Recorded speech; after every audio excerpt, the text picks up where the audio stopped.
Welcome back to the BL Story Room. Before we dive into today's tale of power, pheromones, and the kind of defiance that burns bridges, I want to know, where in the world are you listening from? Drop your location in the comments below. And if you're a fan of Omegaverse stories where the Omega has a spine of steel, and the Alpha learns that true dominance is a choice, hit that subscribe button right now. Stay with us until the very last chapter. This story is for those who believe that love is the only thing worth breaking the rules for. Chapter 1. The air on the 42nd floor of Rowan Dynamics didn't smell like oxygen. It smelled like expensive cologne, cold filtered air, and the heavy, stifling weight of Alpha authority. Eli Voss stood at the back of the boardroom, his fingers digging into the edge of his tablet. He wasn't supposed to be noticed. As an Omega intern, his job description was simple. Take notes, fetch the coffee, and, above all, keep his scent suppressed. But Eli didn't believe in disappearing. He hadn't taken his suppressants that morning. He never did. While the other three Omegas in the room smelled like nothing, mere ghosts in tailored suits, Eli let his natural scent of rain-drenched citrus and ozone hum quietly under his skin. It was a small, dangerous rebellion in a building owned by Cale Rowan. At the head of the table, Cale was mid-sentence. He didn't look like a CEO. He looked like a storm held together by a three-piece suit. His scent, dark cedar and burnt sugar, didn't just fill the room, it commanded it. Every Alpha in the room had their heads slightly bowed. The acquisition of the Miller firm is a waste of capital, Cale said. His voice was a low, melodic rasp that made the hair on the back of Eli's neck stand up. They're failing. We absorb them, we sync with them. Close the file. The room went silent. The senior VPs nodded like clockwork. Actually, Eli's voice cracked the silence. Every head turned. The VPs looked horrified. The lead Alpha of the marketing team hissed. Voss, shut it. Cale Rowan didn't look up from his papers at first. He just paused, his gold fountain pen hovering over a contract. Then slowly, he raised his head. His eyes were the color of slate, cold grey, and impossibly sharp. Did someone speak? Cale asked. It wasn't a question. It was a warning. Eli felt his heart thundering against his ribs, a wild, frantic rhythm. His inner Omega was screaming at him to look at the floor, to bared his throat, to apologize. Instead, Eli took a step forward, his boots clicking loudly on the polished marble. I said actually, Eli repeated, his voice steadier now. Miller isn't failing because of their product. They're failing because their current leadership is suppressing their Omega researchers. They have 3 patents pending that would revolutionize our tech sector, but they're being held back by the same optics policy we use here. If you buy them and put an Omega in charge of that department, you don't sink. You fly. The silence that followed was suffocating. Eli could feel Cale's gaze crawling over him, heavy and intrusive. It wasn't just a look, it was a physical weight. Cale's scent flared, the burnt sugar sharpening into something smoky and aggressive. He was testing Eli, pushing his pheromones out like a tidal wave to see if the intern would crumble. Eli felt the heat rise in his cheeks, his own scent of citrus sharpening in response, clashing against the cedar in the air. He didn't bow. He didn't look away. He stared directly into Cale Rowan's eyes, refusing to be the first to blink. Cale stood up. He was tall, broader than he looked while sitting, and the sheer gravity of his presence made the VPs scramble back. He walked down the length of the table, his movements slow and predatory, until he was standing inches from Eli. He was so close Eli could see the faint silver flecks in his grey eyes. He could feel the heat radiating off Cale's body. The Alpha didn't touch him, but he leaned in, his shadow swallowing Eli whole. You're an intern, Cale whispered. The sound was for Eli's ears only. And you're an Omega who thinks he's a lion. I don't think I'm anything, Eli shot back, his breath hitching as he inhaled the intoxicating, dark scent of the man in front of him. I just know how to read a balance sheet better than your VPs. Cale didn't snarl. He didn't fire him. Instead, a tiny, almost imperceptible smirk touched the corner of his mouth. It was the most terrifying thing Eli had ever seen. Mr. Miller, Cale called out, not breaking eye contact with Eli. Yes, sir, the VP stammered. Transfer Voss to my personal team. Starting tomorrow, he doesn't fetch coffee. He sits in my office. Cale leaned closer, his lips brushing the shell of Eli's ear. If you want to be heard, little bird, make sure you have something worth saying. Because if you waste my time, I won't just fire you. I'll make sure you're forgotten. Cale turned and walked out without another word. Eli stayed frozen, his knees finally beginning to shake. The air was still thick with the scent of cedar and citrus, a violent, beautiful mess that told everyone in the room one thing. The game had just begun. Chapter 2. Eli's new workspace wasn't a cubicle. It wasn't even a desk in the hallway. It was a glass-topped table situated exactly 4 feet away from Cale Rowan's massive mahogany desk, right inside the CEO's private office. It was a cage made of floor-to-ceiling windows and expensive air. "Sit," Cale said without looking up from his monitor when Eli walked in at 8 a.m. The office smelled overwhelmingly of Cale. In the boardroom, his scent had been a weapon. Here, in the quiet of his private sanctum, it was a thick, velvet blanket of cedar and something darker, like a forest after a fire. It sat in the back of Eli's throat, making his mouth go dry.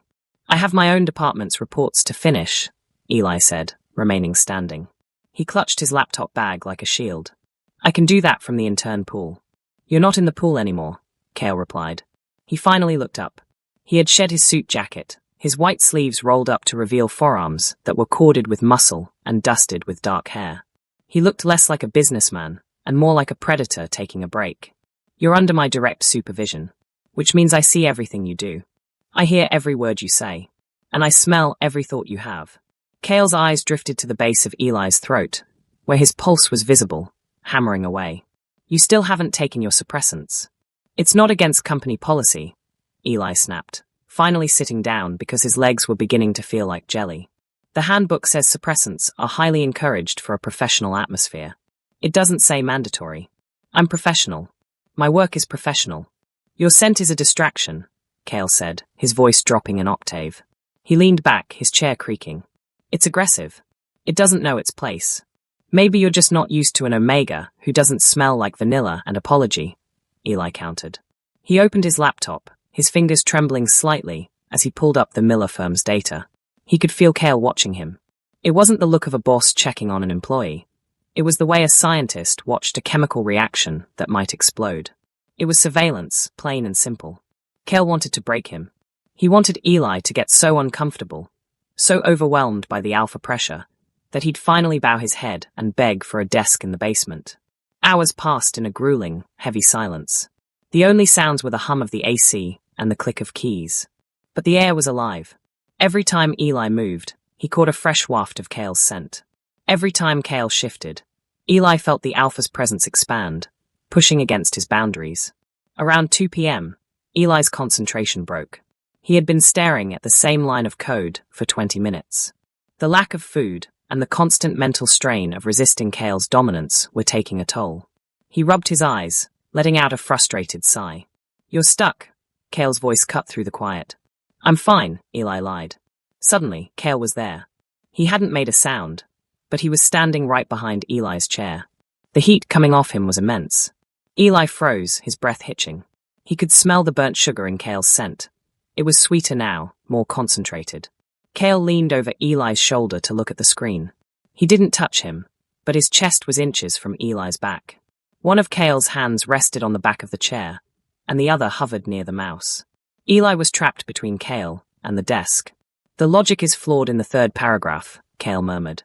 His breath fanned over Eli's ear, hot and steady. "You're trying to force the data to fit the conclusion. Look at the raw numbers." Eli couldn't look at numbers.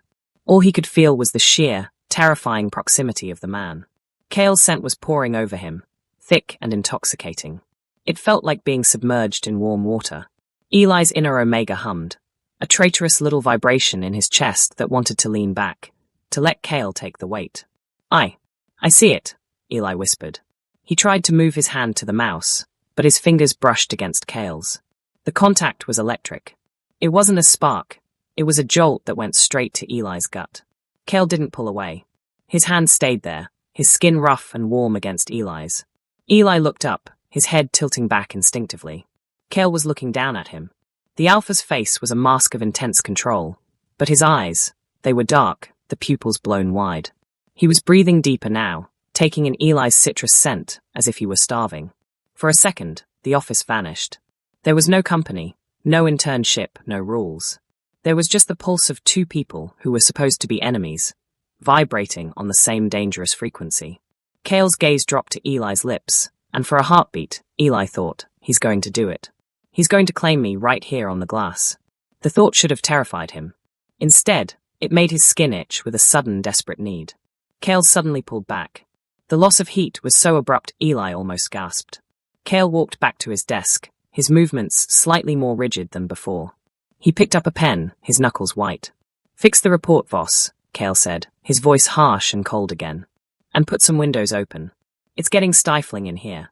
Eli stared at his screen, his heart a frantic mess. He knew what that was. It wasn't mentorship. It wasn't even control.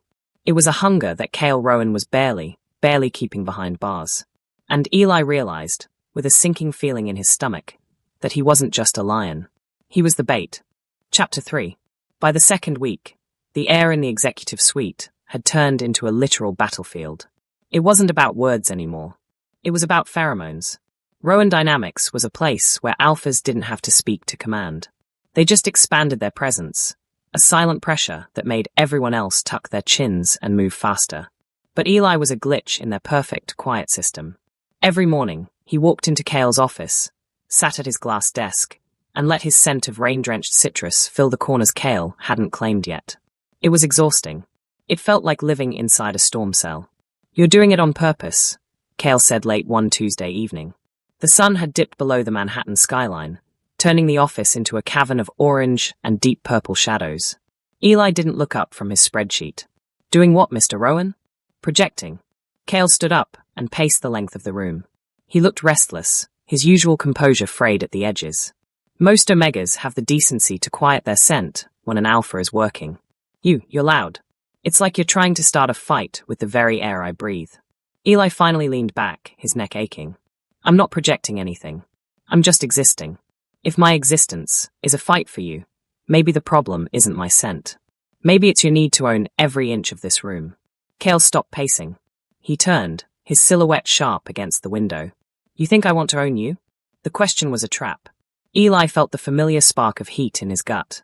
That dangerous, addictive friction that happened whenever Cale looked at him like he was a puzzle he wanted to smash. "I think you don't know what to do with something you can't control," Eli said softly. Cale moved. He didn't walk. He closed the distance with a predatory efficiency that had Eli's heart climbing into his throat. He stopped right at the edge of Eli's desk, leaning down so their faces were level. The scent of burnt sugar was overwhelming. It was thick, almost cloying, like a physical hand pressing against Eli's chest. It was the scent of an alpha exerting total dominance. Usually, this was when an Omega's instincts would kick in. The knees would weaken. The eyes would drop. The body would practically beg for the pressure to stop. Eli felt the weight of it. His skin felt too tight, his blood rushing hot through his veins. But he didn't bow. He leaned in. He inhaled deeply, drawing Cale's aggressive scent into his lungs, as if it were oxygen he desperately needed. He let his own scent flare, not in a plea for mercy, but in a sharp, acidic challenge. Citrus and ozone met cedar and smoke, clashing in the air between them like static electricity. "Is that it?" Eli challenged, his voice a mere whisper. "Are you trying to make me sit on the floor, Cale? Are you waiting for me to apologize for being an Omega?" Cale's jaw tightened, so hard a muscle pulsed in his cheek. His eyes were dark, searching Eli's face with a desperate, angry intensity. His gaze dropped to Eli's mouth, then back up. "I don't want you on the floor," Cale hissed. He reached out, his hand hovering near Eli's neck. He didn't touch the skin, but Eli could feel the heat radiating from his palm. The air between them felt like it was humming, a low-frequency vibration that made Eli's teeth ache. Cale's fingers brushed the collar of Eli's shirt, the movement agonizingly slow. The friction of the fabric against Eli's skin felt like a brand. Eli's breath hitched, a soft, broken sound that seemed to shatter Cale's remaining restraint. Cale grabbed the edge of Eli's desk, his knuckles turning white. He was shaking. The most powerful man in the building was trembling because he was trying so hard not to grab the intern by the throat and kiss him until neither of them could breathe. "You're a distraction," Cale choked out. "You're a liability to this company's focus." "Then fire me," Eli dared him. "Send me back to the pool. Give me a boss who isn't obsessed with the way I smell." Cale let out a sound, half laugh, half growl. "I can't." "Why?" "Because if you're out of my sight for 5 minutes, I spend the next 10 wondering who's looking at you. Wondering if some other alpha is stupid enough to think he can handle the storm you carry." Cale straightened up, pulling his hand away as if Eli's collar had burned him. He turned his back, staring out at the city lights. "Go home, Voss," Cale said, his voice flat and drained of emotion. "Before I forget that I'm your boss." Eli stood, his legs feeling like they belonged to someone else. He packed his bag in a daze, the scent of the clash still clinging to his clothes. He walked to the door, but paused with his hand on the handle. He looked back at the man standing alone in the dark office. Cale looked untouchable, a king on a glass throne. But for the first time, Eli realized the throne was a cage. Cale wasn't just controlling Eli. He was a slave to his own discipline. "See you tomorrow, Mr. Rowan," Eli said. He didn't wait for a reply.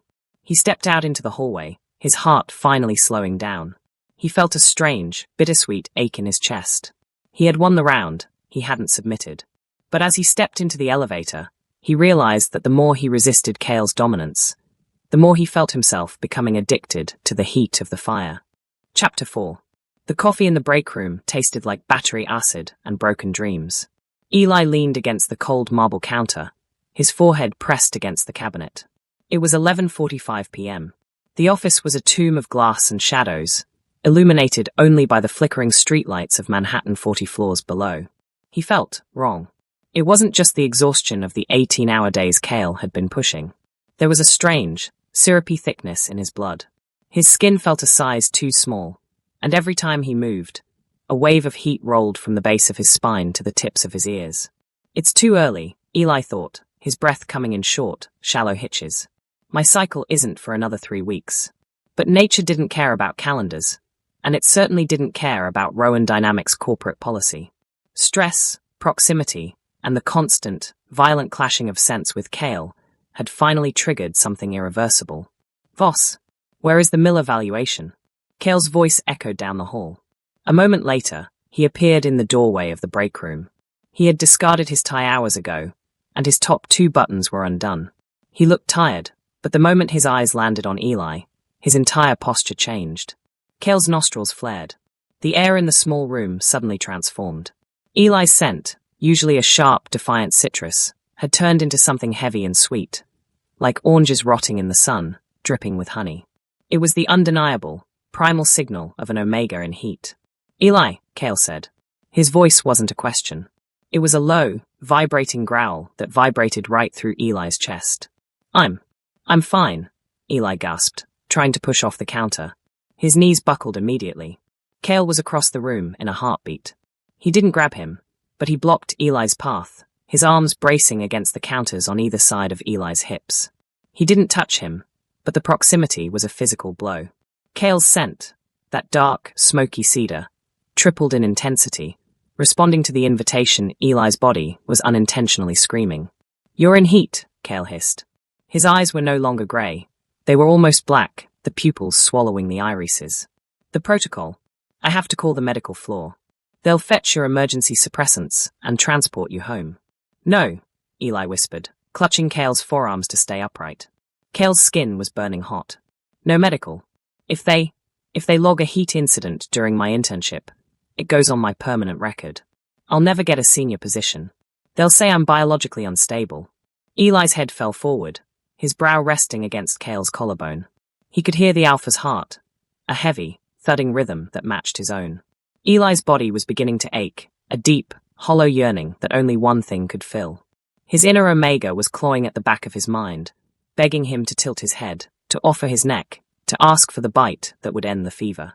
Cale's breath was ragged. He was shaking, a fine, violent tremor in his arms. "Eli, look at me." Eli looked up. Cale's face was a mask of agony. His jaw was set, so tight it looked like it might shatter. "I can smell it," Cale groaned, his voice breaking. "I can smell how much you want me to end this. One mark, Eli. That's all it would take.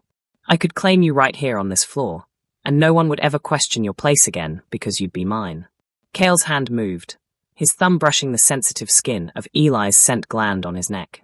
The touch was like fire meeting gasoline. Eli let out a soft, broken whimper, his eyes fluttering shut. He leaned into the touch, his body arching instinctively toward the alpha's heat. The tension was so thick it felt like it might snap and draw blood. Cale's fingers curled, his nails grazing Eli's skin. For a second, Eli felt the ghost of teeth against his neck. The promise of a claim that would solve everything and ruin everything at the same time. Then, Cale pulled his hand away. He didn't back up, but he stopped touching.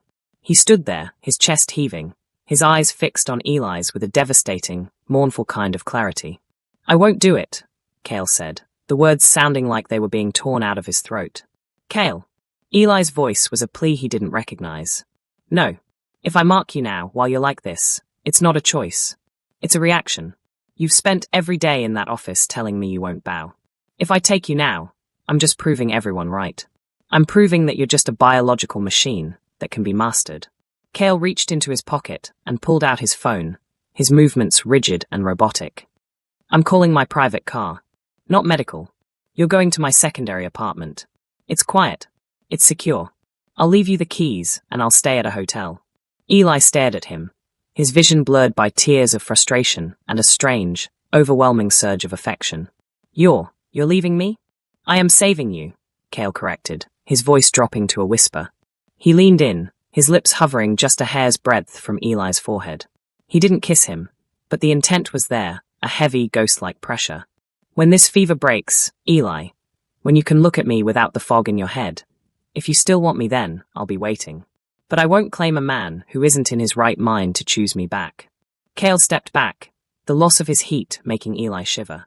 The alpha turned his back, his hands clenched into fists at his sides.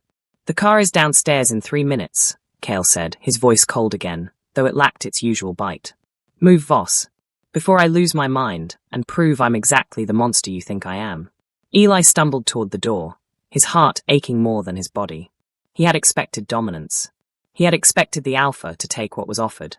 He hadn't expected the one thing that was harder to fight than power. Respect. Chapter 5. The apartment didn't look like Cale. It was softer, tucked away in a pre-war building in Chelsea, far from the cold glass towers of the financial district. There were real books on the shelves, worn at the edges, and a velvet sofa that looked like it had actually been sat in. But it smelled like him. Eli sat on the edge of the unmade bed, his head in his hands. The heat had finally broken that morning, leaving him feeling hollowed out and sensitive, like his skin was a second too thin for his body. He was wearing one of Cale's t-shirts, the only clean thing he could find in the closet. It was huge on him, the hem reaching his mid-thigh, and every time he moved, the scent of cedar and old paper wrapped around his shoulders. The lock clicked. Eli's heart did a slow, painful roll in his chest. Cale walked in carrying a bag of groceries and a stack of mail. He stopped dead when he saw Eli standing in the kitchen doorway. Cale looked like he hadn't slept in the 3 days he'd been gone. There were dark circles under his eyes, and his hair, usually plastered into place, was messy. His gaze dropped to the t-shirt Eli was wearing, and for a second, the alpha's composure shattered. His throat worked as he swallowed hard, his eyes darkening with a hunger that made Eli's knees feel like water. "You're awake," Cale said. His voice was gravelly, raw. "You stayed away," Eli said softly. "You really stayed at a hotel." Cale set the groceries on the counter, his movements jerky. "I told you I would. I don't break my word, Eli." "Why?" Eli took a step forward, the floorboards creaking under his bare feet. "Most alphas would have used that as a chance to tie me to them forever. You could have had everything you wanted. You could have ended the fight." Cale turned, leaning his lower back against the counter. He watched Eli approach, his body tense, like a spring coiled too tight. "Is that what you think I want? A prisoner?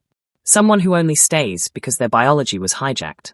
He shook his head, a small, bitter smile tugging at his lips. "I don't want your submission, Eli. I want you." The air in the small kitchen began to hum. It wasn't the aggressive, corporate dominance from the office. This was different. It was intimate. Heavy. The scent of rain and citrus from Eli, now calm and clear, mingled with the steady, warm cedar of Cale. Eli stopped just a foot away. He could see the faint stubble on Cale's jaw, the way his eyelashes cast long shadows on his cheekbones. The silence between them wasn't a void. It was a bridge. "The fever is gone," Eli whispered. He reached out, his fingers trembling as he touched the pulse point on Cale's wrist. Cale's skin was electric. "I'm in my right mind now. And I'm still here. I didn't run away." Cale's breath hitched. He reached out, his hand hovering over Eli's waist before finally settling there, his thumb hooking into the fabric of the oversized shirt. The touch was light, almost hesitant, but it sent a shockwave through Eli's system. "You should go," Cale groaned, even as he pulled Eli an inch closer. The board is meeting on Monday. Things are going to get ugly. If you're seen with me outside the office, they'll use it to tear you apart. Let them, Eli said. He looked up, his eyes searching Cale's. I've spent my whole life being told to be quiet, to be invisible. But when I'm with you, I feel like I'm finally standing in the light. Cale didn't answer with words. He couldn't. He leaned down, his forehead resting against Eli's. They stayed like that for a long time, just breathing each other in. Eli could hear the frantic, heavy thud of Cale's heart against his own chest. Then, Cale tilted his head, his lips brushing against Eli's cheek. It was a ghost of a touch, a question asked in the dark. Eli answered by tilting his chin up. When their lips finally met, it wasn't the explosion Eli had expected. It was a slow, deep ache. It tasted like coffee and longing. Cale's mouth was soft but demanding, his tongue tracing the line of Eli's lower lip with a reverence that made Eli's soul shudder. It was the feeling of a secret being told for the first time. Eli's hands found their way into Cale's hair, pulling him closer, desperate to close every millimeter of space between them. Cale let out a low, broken sound, a muffled growl of surrender, and his arms wrapped around Eli's waist, lifting him slightly, so he was pressed fully against the alpha's solid, warm body. The world outside the apartment, the corporate ladders, the scent suppressants, the prying eyes of the VPs, it all vanished. There was only the feeling of Cale's hands roaming over the small of Eli's back, the heat of their shared breath, and the way their scents finally stopped clashing and began to weave together into something new. Something permanent. Cale pulled back just a fraction, his lips swollen, his eyes shining with a vulnerability that broke Eli's heart. If we do this, Cale whispered against his mouth, there's no going back. I won't let you disappear, Eli. I'll fight the whole world to keep you beside me. Eli smiled, a small, defiant thing. Good. I've been looking for a reason to break some rules. Chapter 6. The morning air back at Rowan Dynamics felt like a bucket of ice water. The warmth of Cale's apartment, the scent of his skin, and the memory of his mouth felt like a dream that was being systematically dismantled by the harsh fluorescent lights of the 42nd floor. Eli walked through the lobby, and for the first time, he felt the eyes. It wasn't just the usual alpha curiosity. It was a cold, sharp-edged scrutiny. The whispers didn't stop when he entered the elevator. They just got quieter, like the hiss of a snake. By the time he reached the executive suite, Cale was already gone. His office door was shut, and 3 men in charcoal suits, board members Eli had only seen in annual reports, were standing outside it like sentries. Mr. Voss, one of them said.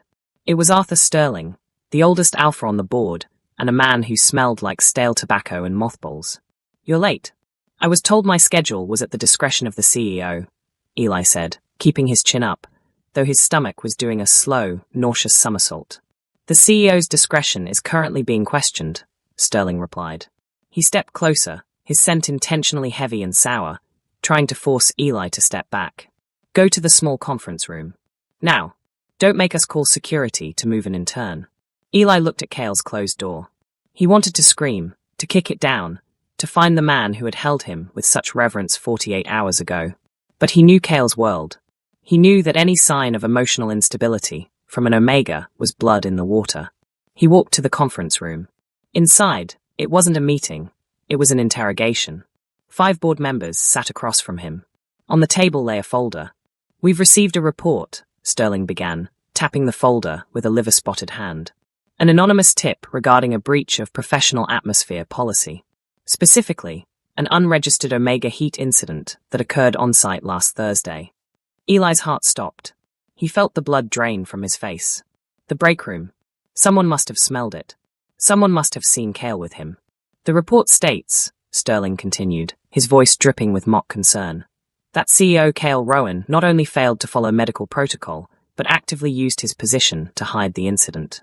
To remove an Omega in a state of biological distress to a private residence. He didn't hide anything, Eli said, his voice shaking. He protected my career. If I'd gone to medical, you would have used it to disqualify my internship.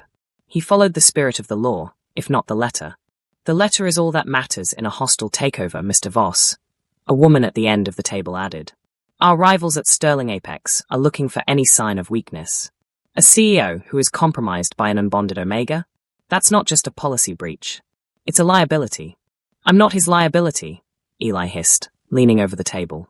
I'm the person who fixed your mill evaluation. I'm the one who found the patents your qualified alphas missed. You are a distraction, Sterling barked. And as of this moment, you are suspended, pending a full investigation into Cale Rowan's fitness to lead. If he wants to keep his chair, he'll have to sign a statement declaring that you coerced him during your instability. Or he can step down. Eli felt like the floor had opened up. Coerced? They wanted Cale to blame him. They wanted Cale to throw him under the bus to save his empire. And the worst part? Eli knew that's exactly what the corporate world expected. The door to the conference room swung open. Cale stood there. He looked perfect, suit jacket buttoned, hair slicked back, his center wall of impenetrable, cold cedar. He didn't look at Eli. Not once. Sterling, Cale said, his voice as sharp as a razor. The board meeting has been moved to the main hall. Now, we were just finishing with the boy, Sterling said, gesturing to Eli. He's a firebrand, Cale. But he's out. You know the rules. You can't let a scent like that cloud your judgment. Cale's eyes finally flicked to Eli. For a split second, the cold mask slipped. Eli saw the agony there, the same dark hunger and desperate protective rage he'd seen in the apartment. But then, Cale's gaze went flat again. Get out, Voss, Cale said. The words were a slap. Cale, Eli whispered. I said get out. Leave your badge on the desk. You're no longer authorized to be on this floor. Eli felt a tear prick his eye, but he refused to let it fall. He reached into his pocket, pulled out his plastic ID badge, and slammed it onto the glass table. The sound echoed like a gunshot. He walked past Cale, their shoulders brushing. In that tiny, fleeting contact, Eli felt Cale's hand twitch, as if he wanted to grab him, to hold him, to stop him from walking away. But he didn't. Eli didn't look back.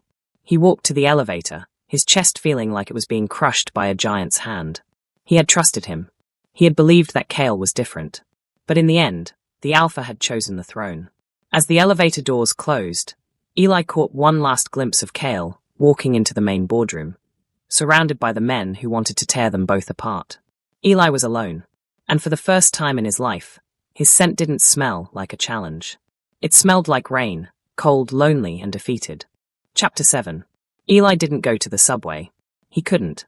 He stood on the sidewalk outside the Rowan Dynamics Tower, the biting Manhattan wind whipping his thin coat around his knees. He felt hollow, like someone had reached inside his chest and scooped out everything that made him Eli. He looked up at the 42nd floor. Somewhere up there, Cale was signing a piece of paper that called Eli a predator. A coercer. No, Eli whispered to the wind. I'm not letting it end like that. He wasn't going back for the job. He was going back because he refused to let Cale Rowan hide behind a lie. If Cale was going to ruin him, Eli wanted to look him in the eye while he did it. He pushed back through the revolving doors.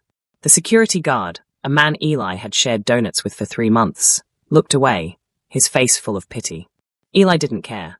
He bypassed the main elevators and took the service lift, the one that smelled like floor wax and industrial grease. He reached the 42nd floor and heard the roar before the doors even opened. It wasn't a shouting roar. It was the sound of 100 alphas in a state of agitation, a low-frequency vibration that made the glass walls rattle. Eli followed the sound to the main boardroom. The double doors were slightly ajar, and the scent hitting the hallway was foul. It was the smell of old alphas marking their territory, thick and suffocating. Eli pushed the doors open. The room was packed. The entire board, the top VPs, and legal counsel were all gathered around the long table. Cale stood at the head, a fountain pen in his hand. Sterling was leaning over him, pointing at a document. Sign it, Cale, Sterling urged, his voice oily. Sign the declaration of coercion. We have the press release ready. We'll say the Omega manipulated your pheromones during a vulnerable state. You keep the CEO title, the stock stay stable, and the boy. Well, the boy is just an intern. He'll disappear. Cale didn't sign. He was staring at the paper, his face like granite. Eli shouldn't have been in that room, Cale said, his voice quiet but carrying to every corner. Exactly. Sterling crowed. He breached protocol. No. Cale looked up, and his gaze landed right on Eli, who was standing in the doorway. The air in the room seemed to freeze. He shouldn't have been in that room, because he's too good for it. He's better at this job than any of you. Eli's breath hitched. Cale dropped the pen. It clattered onto the glass table, the sound echoing in the sudden silence. He picked up the document. the lie that would have saved his career, and slowly, deliberately, he tore it in half. Then in quarters. Cale! Sterling shrieked. What are you doing? That's your career. That's your legacy. My legacy isn't a chair in a glass building, Cale said. He walked away from the head of the table. He walked past the shocked VPs and the fuming board members, straight toward Eli. As he moved, Cale did something he had never done in public. He let go. His scent, that dark, smoky cedar, exploded. It wasn't an attack. It wasn't the aggressive pressure he'd used in the office. It was a declaration. It was warm, protective, and so overwhelmingly him that Eli felt his knees tremble. Cale stopped in front of Eli. He didn't care that the cameras were likely rolling on someone's phone. He didn't care that the most powerful people in the city were watching. He reached out, his hand cupping Eli's jaw. His thumb brushed over Eli's cheekbone with an aching tenderness. I told you I wouldn't let you disappear, Cale whispered, his grey eyes burning with a raw, honest light. I'm sorry it took me 20 minutes to find the right words. Cale, the board. Eli started, his voice breaking. The board can rot, Cale said. He leaned in, his movements slow and purposeful. He didn't go for Eli's lips. Instead, he tilted Eli's head back, exposing the sensitive, pale skin of his neck. Eli felt a jolt of pure, electric heat shoot through his body. Cale lowered his head. He didn't bite, not yet, but he pressed his nose against Eli's scent gland. He inhaled deeply, drawing in Eli's rain and citrus scent, and then he let out a low, vibrating purr that rumbled against Eli's skin. He was scenting him. In front of the whole world, Cale Rowan was marking an unstable Intern as his own. It was the most sensual thing Eli had ever felt. The heat of Cale's breath on his neck, the scrape of his stubble, and the heavy, possessive weight of his hands on Eli's waist. It felt like being claimed by the sun. Eli's inner omega didn't just bow, it sang. He leaned his weight into Cale, his fingers clutching the alpha's expensive suit, his eyes fluttering shut as a wave of peace washed over him. Cale pulled back just enough to look Eli in the eye. He reached into his pocket and pulled out his own CEO badge, the one that gave him keys to the empire. He pressed it into Eli's hand. They want to talk about leadership? Cale said, turning to the board while keeping one arm firmly around Eli's shoulders. This is Eli Voss. He's the most brilliant analyst I've ever met. And he's my partner. If you want me in that chair, you take him too. On the executive floor. With a full salary and a seat at this table. Sterling was purple with rage. You can't claim an intern in the middle of a takeover. I just did, Cale said. He looked down at Eli, a small, genuine smile finally breaking through his mask. And if you don't like it, I hear the Miller firm is looking for a new CEO. I think we'd look great in their building. The room erupted into chaos, but Eli didn't hear a word of it. He was looking at Cale, at the man who had chosen restraint when Eli was weak, and who had chosen vulnerability when the world demanded he be cold. You're going to lose a lot of money, Eli whispered, leaning his head against Cale's shoulder. I've got plenty of money, Cale murmured, his lips brushing Eli's temple. I was running out of things worth spending it on. Until you. Cale led him out of the boardroom, his hand never leaving the small of Eli's back. They walked through the office, past the stunned employees and the buzzing phones, and out into the crisp Manhattan air. The wind was still cold, but as Cale laced his fingers through Eli's and pulled him toward the waiting car, Eli didn't shiver. He was finally home. And that, dear listeners, is where our story ends. Not with a whimper, but with a claim that changed everything. Thank you for staying with us until the very last line here at the BL Story Room. If you felt the heat between Cale and Eli, if you cheered when that board of directors finally got what was coming to them, let us know in the comments. Don't forget to like this video and subscribe so you never miss a moment of the tension, the drama, and the slow burn love stories that make your chest ache. Until next time, keep choosing the ones who stand beside you. Good night.